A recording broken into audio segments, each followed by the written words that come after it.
How to make Lionel Messi here in Brookhaven. Today, I'm going to explain everything.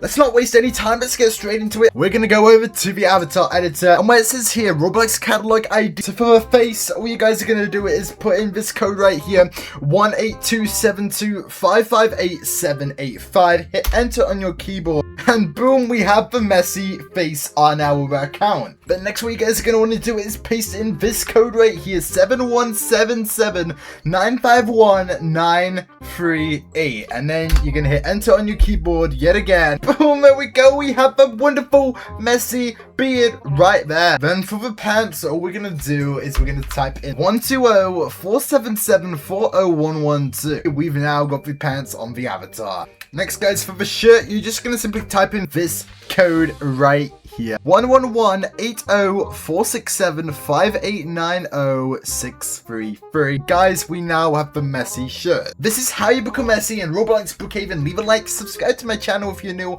and if you enjoyed this video, and I'll see you guys next time.